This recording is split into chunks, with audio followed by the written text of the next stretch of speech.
നമ്മൾ ഈ ലോകത്ത് ആരെയാണ് വിശ്വസിക്കേണ്ടത്? നീതിപാലകരെയോ? അവർ രാഷ്ട്രീയത്തിൻ്റെ കളിപ്പാവകളല്ലേ. പിന്നെ ആരെയാണ് വിശ്വസിക്കേണ്ടത്? നമ്മളൊരു പോലീസ് സ്റ്റേഷനിൽ ചെന്നു, ഒരു കേസ് കൊടുത്തു, നമുക്ക് നീതി കിട്ടും എന്ന് നമുക്ക് ഉറപ്പുണ്ടോ? ചിലപ്പോൾ വാദി പ്രതിയായിട്ട് മാറുന്ന കാലമല്ലേ ഇപ്പോൾ കാണുന്നത്. പൈസ ആരുടെ കയ്യിലുണ്ടോ, രാഷ്ട്രീയത്തിൻ്റെ വശം ആരുടെ കയ്യിലാണോ, അവനല്ലേ വിജയിക്കുക. പിന്നെ ഇവിടെ ജീവിച്ചിരുന്നിട്ട് എന്ത് കാര്യം? നോക്കൂ, ഞാൻ പറയുന്നത് വെറുതെയല്ല. ഈ ലോകത്ത് എല്ലാം അട്ടിമറിക്കപ്പെട്ട് കഴിഞ്ഞിരിക്കുന്നു. ഏത് പാർട്ടി ഭരിച്ചാലും അവനവൻ്റെ ആൾക്കാർക്ക്, അതും സമ്പത്ത് വാരിയെറിയുന്നവർക്കാണ് ഇവിടെ നീതി. അതുകൊണ്ട് തന്നെ വളരെ സൂക്ഷിച്ച് അവനവൻ്റെ കുട്ടികളോട് ചെറുതിലേ പറയുക, ആവശ്യമില്ലാത്ത ഒരു വഴക്കിനും ചെന്ന് ചാടാതിരിക്കുക.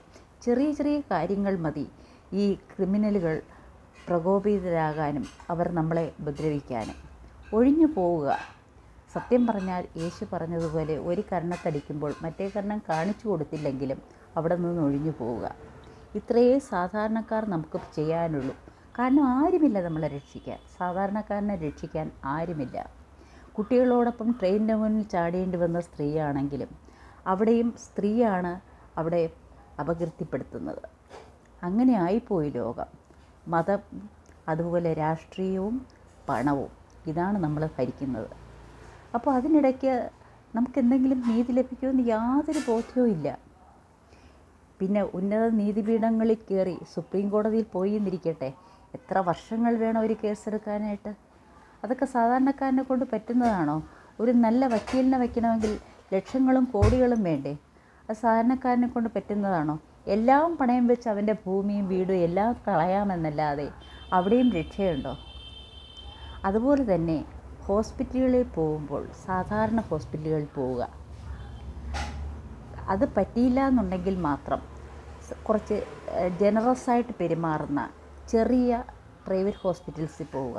വലിയ കോസ്മോപൊളിറ്റൻ ഹോസ്പിറ്റലിൽ പോവാതിരിക്കുക. കോസ്മോപൊളിറ്റൻ മീൻസ് മെട്രോപൊളിറ്റൻ ഹോസ്പിറ്റലിൽ പോവാതിരിക്കുക. അവിടെ നിങ്ങളെ കാത്തിരിക്കുന്നത് ചതിയായിരിക്കും. നിങ്ങൾ ചെല്ലുന്നത് ചെറിയൊരു അപ്പൻഡിസൈറ്റിസിൻ്റെ ഓപ്പറേഷനായിരിക്കും. പക്ഷെ തിരിച്ചിറങ്ങുമ്പോൾ എല്ലാ ഓർഗനും നിങ്ങൾക്കുണ്ടാവണമെന്നില്ല. അതായിപ്പോയി ലോകം. അസുരന്മാർ ഭരിക്കുന്ന ലോകം, അസുരന്മാർ വാഴുന്ന ലോകം. അതുകൊണ്ട് ഒരല്പമൊക്കെ കുറച്ച് മാറി നിന്ന് നമ്മുടേതായിട്ടുള്ള രീതിയിൽ ചിന്തിച്ച് നമ്മുടെ നന്മയുടെ വഴിയിലേക്ക് നടന്നു പോവുക.